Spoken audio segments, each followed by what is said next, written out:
Today's Total Soccer Show is sponsored by Yoga Edge, an Amazon video with 20-minute yoga workouts designed for athletes. The workouts help with muscle activation, mobility, and will also loosen you up, so you can use them for either warm-up or recovery, no matter your sport. To download or stream via Amazon Video, go to totalsoccershow.com/yoga or click the link in the show notes. Thank you to Yoga Edge for sponsoring today's Total Soccer Show.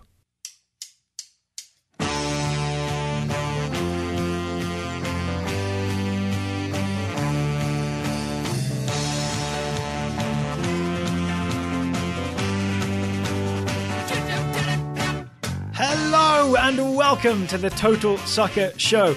My name is Daryl Grove and I'm joined by an injury-free co-host, Taylor Rockwell. Can you confirm? And hello. I mean, my voice will give it away that I think I can mostly confirm. Still, voice is 90%, I'll say. Voice doesn't count as an injury. Hey, tell that to any singer anywhere.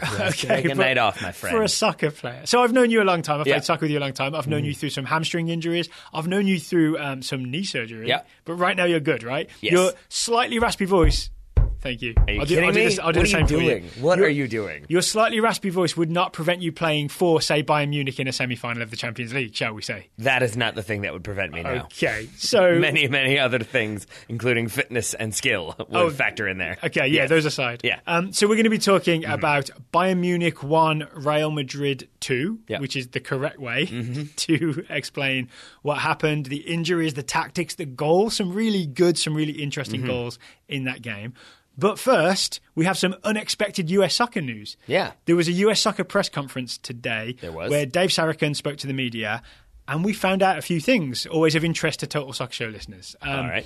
So I'm going to lead with the announcement that US soccer are working on 2 post-World Cup friendlies. So somewhere in September, early September, the US will play Brazil and Mexico. And the reason I think this is important is, assuming we have a new coach, that will be the new coach's first games. Yes. And I think if you look at the other ones they've already lined up, we know we've got England and Italy in November. Yeah. So if you're the new manager, you're looking at Brazil, Mexico, and I feel like if it is Mexico second, given that date range that we've seen, it seems like it might be Mexico on September 11th. So that could be emotional, I feel like. And then you've got England and Italy. That is a very tough start for the potential new manager. So the potential new manager, if that's what we're calling him, will not be able to sort of... sometimes first day at work, it's just fun. You just sort of show up and meet people and hang out. This person's going to be hitting the ground running. Yes. Possibly running away. Yeah, I mean, it could be after those first 4 games. Can I say I like it? I like the idea of having a really tough test for the new coach from the start. I mean, here's the one thing, though. I like it, too. We're assuming it's a new coach. The person who is currently coaching the national team is thinking it will not be a new coach. Okay, so also as part of this interview, Mr. Dave Sarachan, the current acting head coach, interim head coach of the US men's national team. He doesn't like that title. He literally says, I don't like using the word interim. He did. And I don't know and he also heavily hints at, I would like this job, essentially, right? I don't have the exact quote in front of me, but he talked about sort of there being sort of, he's thinking of himself as a candidate when they do it going forward. The quote is, I haven't had any meat and potatoes conversations at this point regarding the national team job, says Dave Sarachan. To be fair, they have a lot on their plate right now. I've just got my head down trying to keep this program moving forward. At some point soon, I hope to have more of a conversation.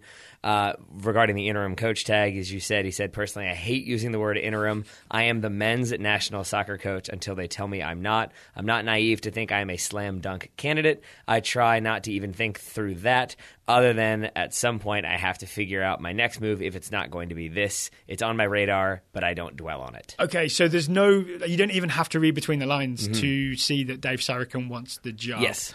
I mean, I would argue 2 things. Like, one, he's actually done quite good work in the games he's been given. I enjoyed the Portugal game. We got the recent win as well. You seem to have skipped over the Bosnia game. 2 of the games. I kind of give any coach a pass on the January camp friendly because it's always a weird, tough game. Okay.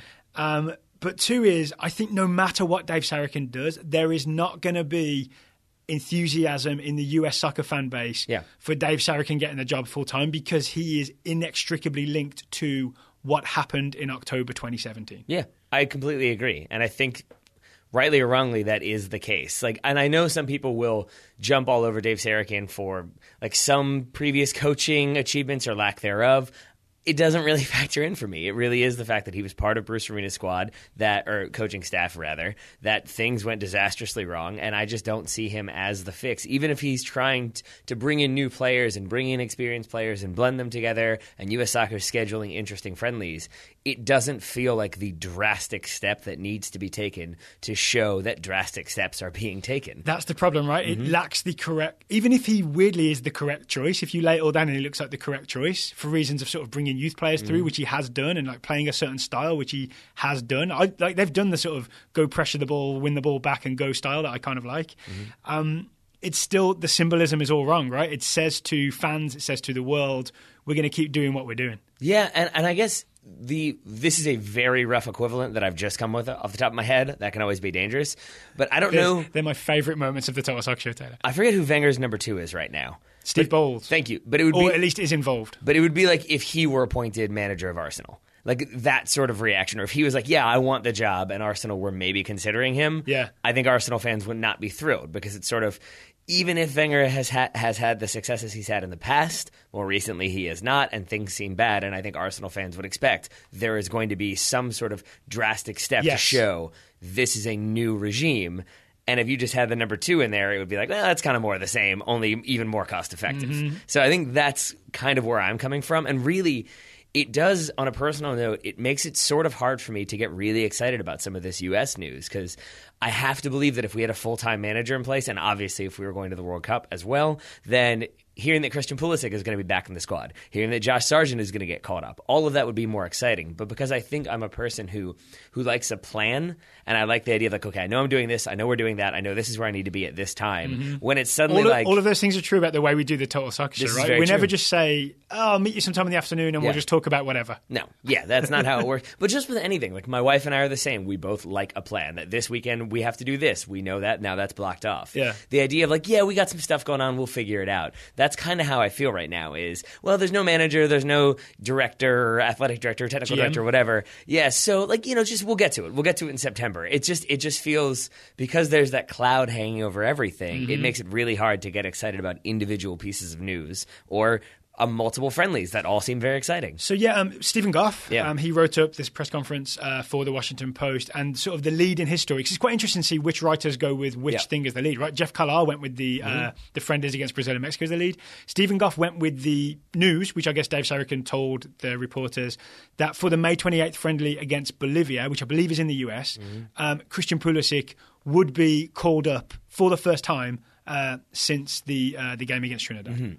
Yeah, which is, I think I'm, having just said that it's difficult to get really excited, I mean, that's good news. It's sort of strange because it's not a FIFA date, but then we find out that he'll already be in the country with Borussia Dortmund because they have a friendly at Bank of California Stadium 6 days before. Are you sure it's not a FIFA date? I feel like in that build-up to the World Cup, there's a lot of FIFA dates. No. That May date is not a FIFA date, which is part of the reason why I think Dave Sarachan has said it's difficult to bring some of those European players over because their seasons might not technically be over at that point, which is why he said it will be, and it will also be challenging to have players in the squad for both May and those June friendlies. So I think he said it's going to be more MLS players for that Bolivia friendly with maybe a couple people sprinkled in, and then in those June friendlies, more European-based players. Oh, so we're going to see 2 different squads for not identical squads for the Bolivia game in the US and then away to Ireland and France in June. Yes. That's interesting. I think you'll see some overlap, obviously, but I think you'll see a number of names leaving the squad after that May friendly. And I think you already said it, I know, but I want to underline for people. The reason Pulisic will weirdly be involved in the US-based squad is because Borussia Dortmund will be playing LAFC at Bank of California Stadium 6 days before. Isn't that odd? Like an end-of-season friendly for Borussia Dortmund? It was even odder at the time. I remember that being announced, and we were sort of like, oh, that seems strange for a number of reasons. Yeah. And I think it was partially so post-season warm-up. Yeah, but I remember it being covered at the time as like Pulisic to LA ? But it was mostly like Pulisic is coming to LA, factually stated. That is the clickbait version of that headline. It sure is. Pulisic to LA. It's the worst. Because then you get Galaxy and FC fans clicking it. Oh, clickbait. Oh, clickbait. I enjoyed the one today. It was like Hector Bellerin and Lacazette were like hugging in the photo, and the story was like tussle during training, and it was like we were joking. Did you see? It was better and tweeted it out and said, accused them of clickbaiting. I think he said like "you clickbaiters" or something. Yes. I love that is a phrase. Yep. All right. Well, we can't be talking Arsenal in the Champions League. No. The Europa League is tomorrow. Arsenal, Atletico Madrid. But I'd like to talk Bayern Munich, Real Madrid. That works for me. me. If that's okay with you. Indeed. So we watched this game together in the office. That we did. It finished 2-1 to Real Madrid after Bayern took a lead in the first half. This was the weirdest game of high-level Champions League football I think I've ever seen. It was a weird mix of sublime, high-quality moments of like technical mastery, like Marcelo's touch that I believe is already doing the rounds sort of as a gif, and also top-level players just completely misplacing passes and miscontrolling soccer balls. One example I'll give you is Frank Ribery receiving that pass from Thiago and just taking a weird heavy touch and rolling it straight into Keylor Navas. So I think I have an idea of what's going on there. I'll be interested to know what you think about it. I would say it's compounded further by the fact that this is the second straight day. We both agreed on this. I'm just saying, I think you're the one who said it both times, that it was like, oh, this feels like a proper game of soccer, like proper Champions League, like both teams going at it. We felt that way yesterday for the first 10 or 15 minutes of Liverpool-Roma. It felt that way with this game too. It was kind of end-to-end. And then suddenly things got a little bit weird. Things got sloppy. Yes. And I think it's kind of a deliberate tactic is what ended up being my feeling on it, at least, is that maybe it was Real Madrid sort of trying to cause problems and not let Bayern get into any sort of a rhythm. I would agree with you on that. So I think that means we're going to credit Zinedine Zidane for making this game a mess in a way that suited Real Madrid. I have to say, I say that I am saying that. I feel like you're the one who came up with the concept of breaking up the rhythm of Bayern. Yeah, so the one thing I kept seeing is you had the classic Real Madrid midfield, right, of Casemiro holding, then Luka Modric and Toni Kroos. That's the three, and then they do different variations of that. But what you rarely see is Toni Kroos and Luka Modric just charging up the field and pressuring opposition defenders and deep-lying midfielders when they have the ball. You just don't see that, right? Nope. You absolutely saw that today. You saw Modric and Kroos chasing the ball. To the extent that on multiple occasions you'd see either Toni Kroos or Luka Modric the furthest player up the field with like Cristiano Ronaldo tracking back, which is not something you often see. Yeah, Modric beyond Ronaldo and pressuring Bayern players with the ball. Yeah, and to clarify, that's not saying that like Cristiano Ronaldo is lazy. I'm saying that that's not part of the game plan is to have him track back. That's not something Zidane wants him to do. But I did feel like you saw more semi-defensive work. It wasn't like he was tracking all the way back to the top of the 18 to make sliding challenges, but you saw him really putting pressure on. Even in the final few minutes, he was chasing people down and causing Bayern problems and not giving them the time on the ball that maybe they expected. So we've criticised Jurgen Klinsmann, or I have in the past, for using the word rhythm. You need to get into your rhythm. But maybe the one team that you could say has a rhythm and a tempo is Bayern Munich. Because I've seen so many games in the Pep era and beyond and before where Bayern just have the ball and keep cycling it and moving it, and it all goes through midfield, then it goes wide, then it comes back, and they've got quite a patience about them. And I think that was the plan because they're the home team in a Champions League semi-final, and I think they expected Real Madrid would be trying the counter-attack and would sit back a bit. And that's why when you see the starting 11 that Bayern sent out, Javi Martinez as the holding midfielder, who's very good at the sort of defensive, tough guy job, but also very good at starting the play with the ball. And then the two midfielders ahead of him were weirdly Thomas Muller and James Rodriguez. Yeah. And I think that Real Madrid basically broke that up by going after Javi Martinez and the defenders with the ball and never allowed them to cycle those passes through, leading to this madcap game of soccer is what I'm going to call it. And I would say, going all the way back to your rhythm point, number one, I think we were frustrated with Jurgen Klinsmann because he emphasized the importance of rhythm without ever actually defining it or putting a system in place and having the tactics in place to allow for rhythm to occur. Whereas Bayern, as you said, that is a sort of fundamental part of their game. The mayor from Footloose. Yes, there will be no rhythm. So John Lithgow, I think it is. But yeah, anyway, for Bayern it is moving it around constantly, trying to like probe for opportunities and weaknesses in That's space. What they like to do, right? And if you make it difficult so that they have to think about that first touch or that second touch, or you make it just a little bit harder for them to put a pass through than they otherwise might have had, you're automatically making them think and you're slowing it down and you're clogging up the works a little bit. And that's why I was just shocked by how often you saw the ball just passed out of bounds for a throw-in or a goal kick. And really, it just felt almost commonplace by the end. By as Bayern opposed players. to, yeah, exactly. Who definitely are capable of much, much better. I mean, there was some sloppiness from Madrid too, but I think that was not nearly as much as Bayern Munich, especially given the opportunities that Bayern had in and around the Madrid goalmouth that they failed to take advantage of. But it felt like that was a sort of Zinedine Zidane saying, I'm not so worried about having a perfect passing percentage as much as I am causing problems for Bayern. So I'm starting to develop a theory of Zinedine Zidane, and I think a lot of people are confused by Is him. it that right? he's a good manager? Because I would agree with that. I mean, it is that, Yeah. right? But I think a lot of people are like struggling to put their finger on how he's a good manager or a good coach. Because it started off with just this. I mean, he's in his third season now, right? And potentially on his way to his third Champions League final in a row. It started off with this. He's got this aura about him. He's sort of this special guy, and just the players respond to that. But then the more you watch Real Madrid, the more I think he just has quite simple tactical concepts that he sends his team out to do. Yeah. Remember from the Champions League final against Juventus, Modric afterwards was talking about how Juve were great at defending crosses in the air. So when you get down the wing, play it in low, cut it back. Don't give Chiellini and Bonucci the chance to clear crosses. So I think this thing of sending Modric and Kroos forward to just pressure Martinez and Boateng and Hummels is a simple thing. It's not overthought, but it really made the difference in this game. Yep. I think that is absolutely true, but I think that also is reflective of Zidane either having the backing of the board or just doing what he believes he needs to do to get the results. Because only a few years ago we had BBC, tonight we had B&B on the bench.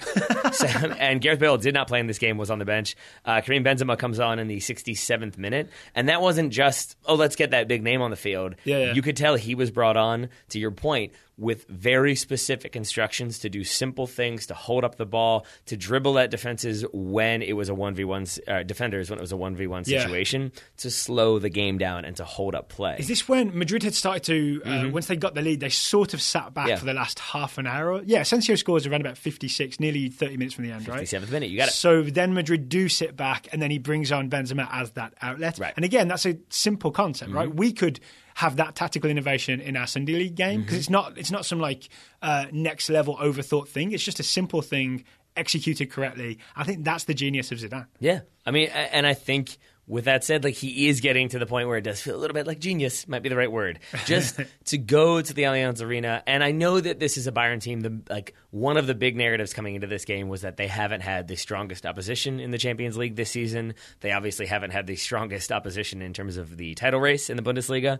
So some people were wondering, is this going to be the game where they come up against stiff opposition and really struggle? And it was, but I don't think it was just because they don't have like the pedigree heading into this one. Yeah. Obviously, they have Champions League and big game experience. I think it was just that Zidane has sort of has that proven track record, has that sort of veteran mentality about him to set his team up in the right way to go at Bayern and cause problems. Let's also say, though, from a Bayern perspective, lots of injuries. That did not help. Lots and lots of injuries. For example, if you're doing this thing where you're going and sending your guys to hassle Bayern Munich and it turns into a bit more of a fight than you would expect, or at least like a battle or a scrap than you would expect, one of the men you would want on your team is Arturo Vidal.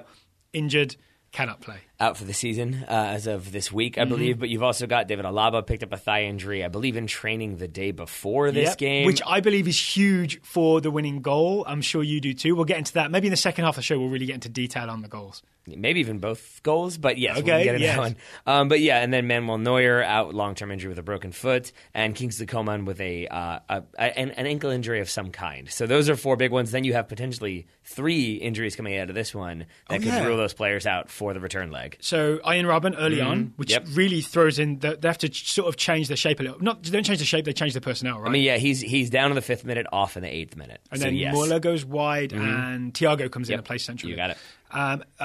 Jerome Boateng, who is in and out with injuries, but is just a supreme centre-back, defending and on the ball. Lose him. And he is the one that I would say is definitely, in my mind at least, out for that return leg. Because groin, very obviously pulled his groin. Yeah, a pulled muscle, even a strained muscle, it's not something that you rush back from. Yeah. Just ask, as we always say, Diego Costa. And I've had a groin injury. It's one of those where a couple of days later, you're sort of like, oh, that's not too bad. I Until can walk. you try to run. And you try to run, you're like, Yep. oh, I think I'd hurt it a little bit more. Yeah. Boateng will get better advice than I did. I think probably so. And then the final one would be Javi Martinez. Appeared to have a collision of heads or maybe shoulder to head. Either way, was feeling dizzy, had a little bit of trouble focusing. So he was subbed off in the 75th minute, got some treatment there as well. But if it is a concussion, then I can't see him coming back particularly soon either. Yep, same. All right, so I promise I haven't set this up deliberately, but we have a new sponsor today, and that sponsor is maybe something that Bayern Munich could take advantage of. Yeah. Today's new sponsor is Yoga Edge. Yoga Edge is yoga for athletes. It's available on Amazon Video as a streaming video or to order as a DVD so you can watch it on your DVD player. Yeah, I like it. And I like it especially because yoga is a thing that I've kind of wanted to get into, but I don't really want to go to classes. I certainly don't want to do hot yoga. I've read the hilarious Craigslist post about the person selling their used yoga mat. You should find that if you can. But this seems like a good way because it's this idea that basically if you're an athlete who competes like once or twice a week, but maybe you don't have time to get to the gym every single day, don't have time to train every single day, then this is a way to kind of get in simple, shorter workouts via yoga. Yep, it takes about 20 minutes. Each workout is about 20 minutes long. It will sort of help you to perform better by increasing your range of motion, recover faster. Are you listening, Bayern Munich? It'll also make you more agile and minimize your chance of injury. The one I also enjoyed was because it puts you in uncomfortable positions or somewhat uncomfortable positions because it's yoga. One of their points was you're kind of more comfortable falling because you're used to being in uncomfortable spots. So maybe you learn how to fall better, learn how to have that impact a little bit better. So Yoga Edge, some of their current customers are actually athletes like lacrosse players, some professional basketball players, triathletes. A lot of people, professional athletes will use Yoga Edge to aid in their recovery and sort of their overall health. But this is also helpful for, I'm going to call them amateur athletes. Like you and I. So if you're someone who sort of plays soccer at the weekends, but maybe you hurt throughout the rest of the week, Yoga Edge is something that you could use to sort of strengthen your core, help out with all that stuff. Yeah, and it's essentially, I'm going to say a beginner's guide from my understanding. We have not tried it yet. I aim to try it before we talk about it again. Maybe you and I can just see what it's like. But it's basically taking you through some of the different positions that can help you with, as you said, strengthening, conditioning, getting more power, getting better recovery.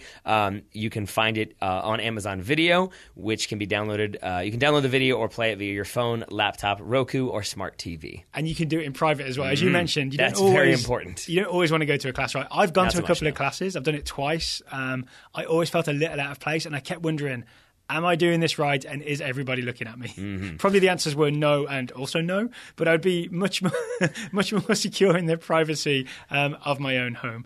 So this is normally $19.99 for Yoga Edge. Currently there is 15% off. No discount code. It's just 15% off.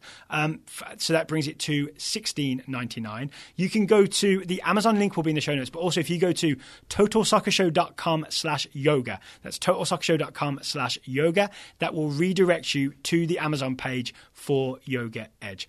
Also worth noting, Yoga Edge reached out because Paul, who's part of the Yoga Edge team, is a Total Soccer Show listener. So there's a TSS connection here as well. Well, thank you to Paul for listening to the show and reaching out, and thank you to Yoga Edge for sponsoring today's episode of the program. I'll send the URL to your Pinkers. That works. All right, so we haven't talked about the goals. We've kind of deliberately held them off for our main course. Okay. Shall we start with the Bayern goal? Because there was a moment when it looked like, Bayern are going to pull this off somehow. Joshua Kimmich, the length of the field, he scores in the 27th minute or so. Why is there a big hole where Marcelo's supposed to be? Yes, so as I think as has become, I know the answer, but as has been widely covered, basically Marcelo, in the play before this, Madrid have a ball into the box. He's trying to get on the end of it before it goes out of bounds, Marcelo is, and he gets a foot to it that almost keeps it in bound, but just doesn't, but it kind of sends the ball towards the corner flag. And I'm not sure if it's just Marcelo being a good guy or if it's maybe him thinking, I better go chase that ball down, otherwise the ref might think I was trying to delay the game or whatever. Because it could look like deliberately accidental time-wasting type deal. Which I think would have been harsh. But either way, he goes to chase it down. as he does so, I think miscontrols it one more time. Either way, the ball continues to get away from him. Meanwhile, the ball boy gives the ball straight to Ulrich. Ulrich restarts play. To be fair to Ulrich is calling for that ball from the ball boy. He is. I think he's used to the Bayern Munich ball boys, basically. He knows how they work. There's probably a Bayern system. And I think it's vice versa, because really, as soon as he turns and puts his hand out for like, hey, make sure you play, like the ball is there. Yep. Like he doesn't even have that moment to be annoyed that he doesn't yet have the ball. The ball is already there. Yep. It's on the floor. It's played out, and away Bayern go. So it's Kimmich receives the ball from Ulrich. He gives it to Thomas Muller. Muller gives it to James. Kimmich has made the sort of third man run, which is the most dangerous run. And it's played through by James Rodriguez. And then Kimmich is in that big spot where Marcelo would have been if he wasn't chasing the ball, and is sort of at an angle to Keylor Navas and is looking up to cross the ball. I still don't know, does he miss hit across and it goes in, or does he trick Keylor Navas and beat him at the near post? It's interesting because either way, it's a good strike. But if it is an intentional bit of trickery, because you can see him, he keeps looking over and looking over and looking over, and it is... He does look at the goal as well. He does, but I think he keeps checking to see where other runners are, and that definitely gives this impression that, he's going to square it. So if you're Keylor Navas, maybe you cheat and just jump out a little bit to try to cut that pass off, and that's exactly what he's doing as the ball is struck. So then Keylor Navas is essentially leaning to the right and has to reach back to his left, can't get a strong enough hand to it, and it goes in. But it also might just be a mishit pass or cross that maybe the ball bobbles up. Maybe it's just a little bit of strange form at the very last moment. Either way, it's a goal for Bayern Munich. It's just a question of, did Joshua Kimmich mean it? Because if he did, that makes him an incredibly talented player above the level where he already thought he was. And if he didn't, then he's still just an incredibly talented player. So I know we're not under pressure to come up with a definitive answer, right? But I'm going to say, let's split the difference and say that he was planning to either sort of chip it far to Frank Ribery or cross it mid-height to, I believe it's Lewandowski running across. And maybe at the last second changes his mind and sees Navas has left the near post open. He's doing a sort of Borky Dortmund keeper impression. And at the last second, he kind of reshapes to go near post. Okay. How about that? Sure. Okay. I mean, I think we'll never know until he says one way or the other. And even then, we might not necessarily know. That's fair. All right. So, yes, to the equaliser. Yes. The magical equaliser from Marcelo. I think we already know Marcelo is my hero. This just confirmed it. Why does this just confirm it for you, Dale Grove? Because it's classic Marcelo. It's sort of, he looks like he's not really interested and not really trying. But when you rewatch it, he's the sort of fastest thinking, most alert, most aware, and most technically perfect player in that cluster of players. And that's a big cluster of very expensive players. It sure is. But it's Madrid attacking. Basically, Marcelo has made a kind of penetrating run in from the left into kind of the center of the 18-yard box. And then Which ball, he does a lot, right? He often undercuts and comes in the inside and usually ends up dribbling and shooting at goal. But if you haven't seen, which I'm guessing most of our listeners have by this point, the ball goes wide to Denny Carvajal on the right. Marcelo very much takes his time walking out of the penalty area. I think just kind of doing that, like, I'm already here. We may as well, I don't need to sprint back to my defensive spot.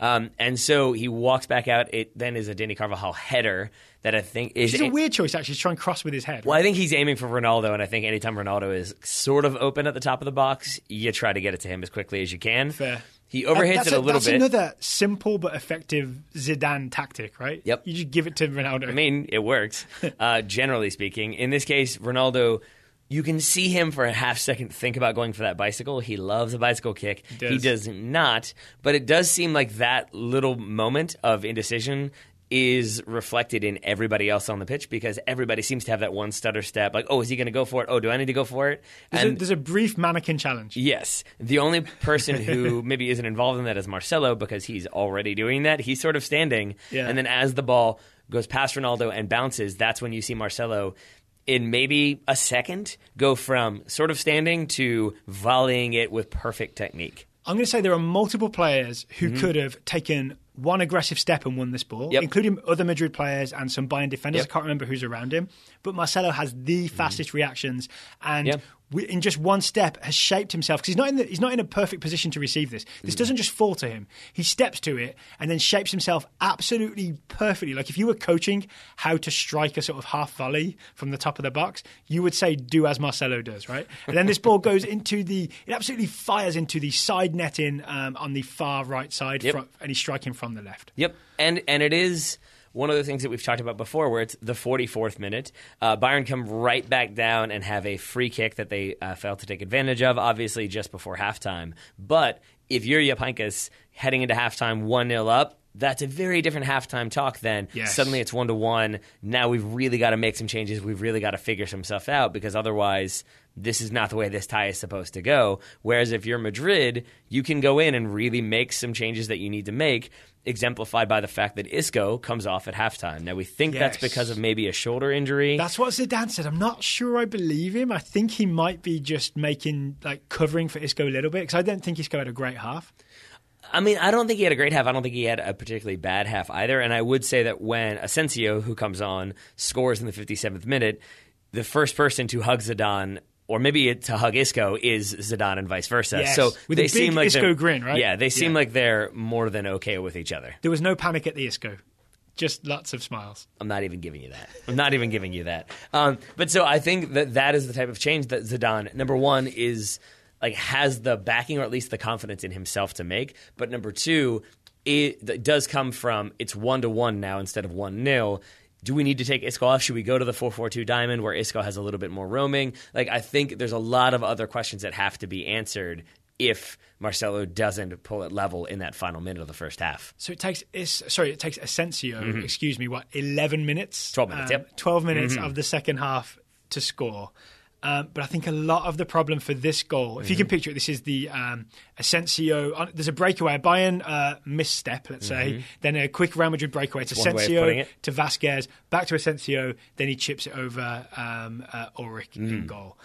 Let's start where this goal starts, though. Sure. At the feet of Rafinha. Sure. Oh, Rafinha. So well, if you want to even back it up a little bit further, it comes from a Bayern corner that's cleared. It's cleared to Joshua Kimmich, who heads it to Rafinha, and Rafinha's first touch, I think, is the major problem, because he settles with his right foot, but Rafinha is a natural right back. He's naturally right-footed. But he's on the left. He's on the left, and so I think when he settles with his right foot, he does so in a way that basically means he can't really play it comfortably with his left foot. It's kind of right by his right foot again. And so he ends up making this sort of very hurried sort of shuffle pass with the inside of his left foot, trying to play it back to Joshua Kimmich. But he's also falling over when he does that. So you can kind of see that frantic, oh no, I've messed up, and I can feel that pressure coming. I got to make up for it. But in trying to make up for it, he makes it worse. And the ball goes to Asensio. Yeah. So one thing I want to talk about before we explain the goal is, why was a right-footed Rafinha playing left back? I think for the reasons that we mentioned previously, that you've got the injuries to David Alaba. He would have started there. Juan Bernat was on the bench, but he has had several different injury issues this season. It seems like also Jupp Heynckes prefers to play him as more of an attacking player on the left side than maybe as a left back. So I think it was just sort of, Rafinha can play there. He's done it before. Fullback's a fullback. Why not? It's such a shame, right? Because it feels like the reason he was there is because he's kind of trusted and he'll just get the job done, even though he's on his wrong foot. And then it's the wrong foot thing that actually causes the biggest problem in the whole game for Bayern Munich. Yeah.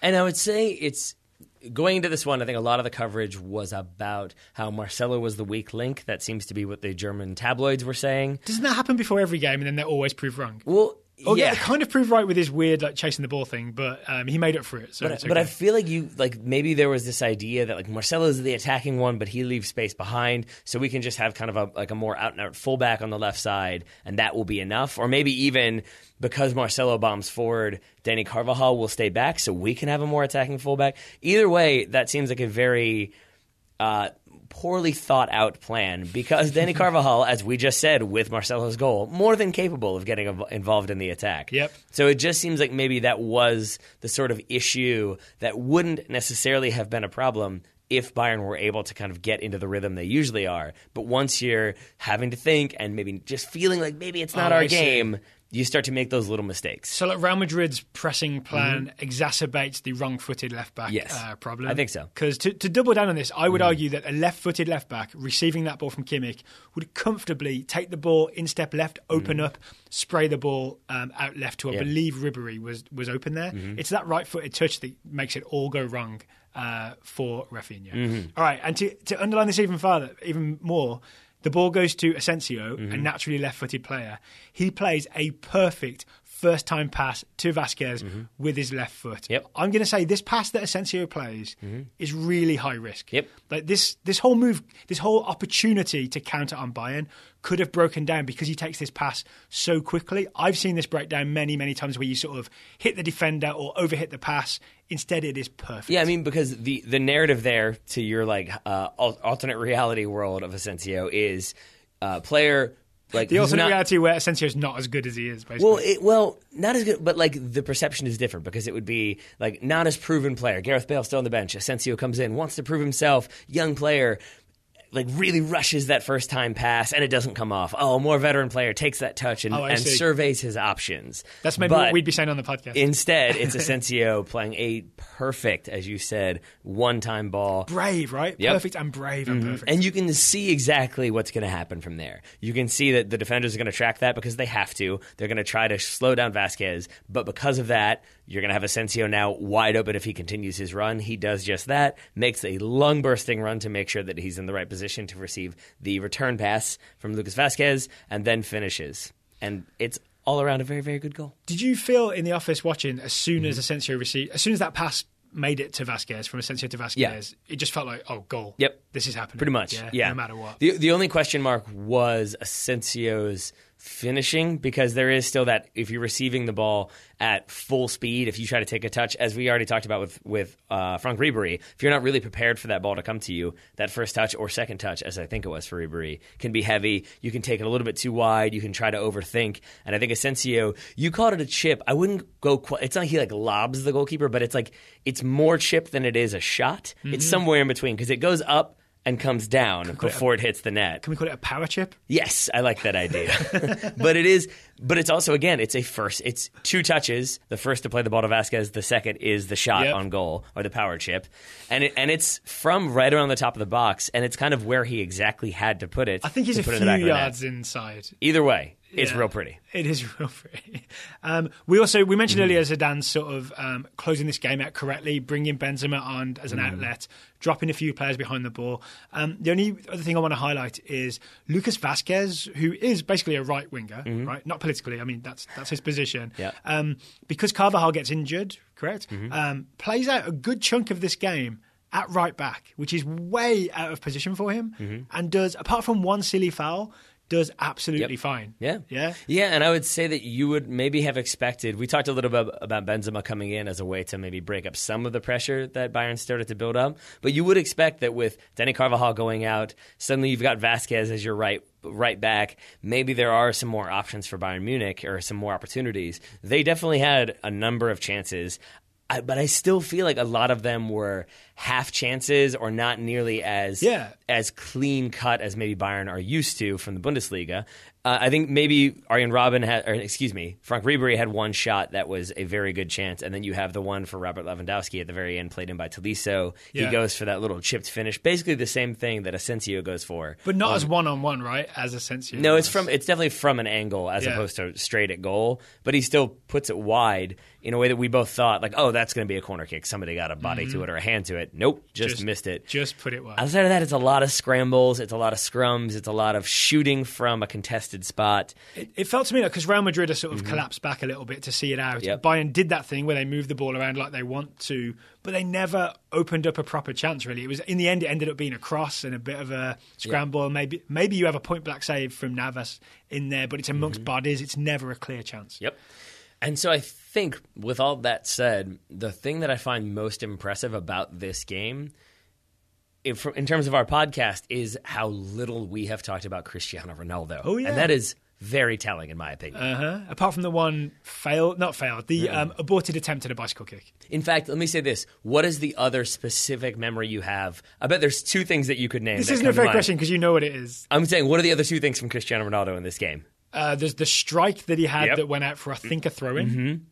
And think about him looking upset. I can't. I don't know what the thing is. It's when he said he didn't handle the ball after he shoots and scores, and then he very clearly handballs it.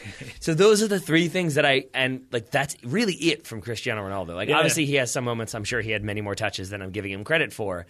But again, I think it's a testament to Zinedine Zidane that Madrid able to fight back on the road in the Champions League semifinal to get a 2-1 result. And it's not just, Ronaldo with another amazing goal. This team is built around Ronaldo. If you have Ronaldo, you can win too. Yeah. It sort of is like, well, if you have Ronaldo or a lot of players who believe in the system and believe in the coach, and the coach believes in them, that's kind of integral as well. So all that said, is this an impossible job for Bayern? Because next week, I'm pretty confident Champions League is next week. And if this was the Wednesday game, this will be the Tuesday game. Is it impossible for Bayern, with all these injuries, to go to the Bernabeu and overturn this? Because Real Madrid have scored 2 away goals here. I genuinely do not know which team I think has a better chance, Roma or Bayern. And that is surprising. That's an insult to Bayern's chances, right? Because mathematically, score-wise, Bayern definitely have the better chance. Yeah, but one goal down instead of 3. But I think that if you asked me, so we kind of hypothetically came up with this, maybe what should each team do in that second leg? Mm-hmm. I think I could maybe come up with an easier plan. I could more readily come up with a plan for Roma against Liverpool than I could for Bayern against Real Madrid. Because one thing you could say to Roma, for example, is don't go back 3. Yeah. That was a dumb idea. Yep. Mm-hmm. Do something different. Yeah. I mean, I think that's it. I think you could say kind of what you did against Barcelona in the second leg. Get Patrick Schick in there, maybe get another big attacker in there. So Dzeko and Schick. Really get one-on-one with both those 2 center backs, have players running off the ball, so when Dzeko knocks it down, you get more of those first-time chances. I can see, that's just off the top of my head, versus right now I'd be like, well, first of all, who's healthy and who's ready? Is Robert Lewandowski still struggling to find the back of the net? Because it sure seemed like he was tonight. Could we send them the yoga edge link? TotalSoccerShow.com/yoga? Maybe that's the way to go. That could help, because injuries are the problem. Yes. Mm-hmm. Maybe we mentioned the big man. How about Sandro Wagner, who's sort of he's this journeyman Bundesliga striker, 6'4". He's played for, I looked at his Wikipedia page, he's played for sort of all the teams, all the Bundesliga teams, but has taken this role at Bayern where he backs up Lewandowski. But how about, just for once, Bayern go 2 strikers, and you send Lewandowski and Sandro Wagner, and you just make it more of an aerial bombardment? See, I like Bayern Munich normally. I don't like that idea. I don't not hate that idea, but it's still the thing that you have to remember is then you're fundamentally changing the way the team plays in a week. To put 2 strikers in there, one of whom is big, you kind of got to adjust everything around it. Then you run the risk of you're going to have 2 central midfielders against that midfield that we already saw cause problems for a 3-man midfield for Bayern. So I think there's a lot of things that Jupp Heynckes is going to have to figure out before next Tuesday, I believe it is. I think the biggest thing for me is I don't see Bayern putting out a central midfield that can compete with Casemiro, Modric and Toni Kroos. Especially now with the injuries. When they don't have Arturo Vidal and when Javi Martinez might be unavailable. The world needs more Arturo Vidal. The soccer world, at least, yeah. The Bayern Munich midfield specifically does. Yeah. Of course, we could be eating these words in a week or so, but that's why we watch the matches. It is indeed. So that game will be next week. Tonight, it's also why we try not to be prone to hyperbole. Yes. Because this is definitely over. Yeah, I mean, we've already experienced that last round with, we probably don't need to watch those games as closely, and suddenly Barcelona are out of the Champions League. All right, so speaking of Champions League, tonight is the second leg of the CONCACAF Champions League final. It's Toronto are away to Chivas de Guadalajara. The DVR in the office is set for Univision Deportes. So we'll be back on tomorrow's show. We'll definitely talk about that game. Depending on what happens, depends how much detail we'll go into on it. We will mention that game at least. We will at least mention that game. We may be celebrating that game if it's a glorious comeback for Toronto. You never know. Yep. Also, probably, almost definitely, listener questions. We love our listener question show. I think they've been really enjoyable lately because we've been getting great questions. No argument here. If you want to leave us a question, it's totalsoccershow.com/questions. No scouting reports today. We're saving them for tomorrow. I also want to mention the Top Draw Soccer Show, which, as you may know, is our other show, which we do in conjunction with topdrawsoccer.com. It's all about youth soccer. Taylor hasn't heard it yet because it's only just published. I only did the interview this morning with James Bunce, who is the High Performance Director for US Soccer. We get into what does that mean? What is a High Performance Director? And also we get into the new US Soccer initiative, bio-banding. If you're a fan of youth soccer, you'll probably know about bio-banding. If you're not, you should learn about it. So go find Top Draw Soccer in iTunes, Google Play, Stitcher, Overcast, Pocket Casts, however you get your podcasts, and you can listen to my interview with James Bunce. I agree. Thank you for your contribution to my one-man commercial I just did. My pleasure. Taylor Rockwell. I was just saving your voice. I don't need to get any more raspy. Okay. Taylor Rockwell, thank you for taking the time to talk to me briefly today. Yes. Hey. Right back at you, buddy. Thank you. I don't feel right until you say that to me. I feel incomplete. Listeners, thank you for listening. Please go and subscribe to Top Draw Soccer Show, and please come back tomorrow when we talk listener questions.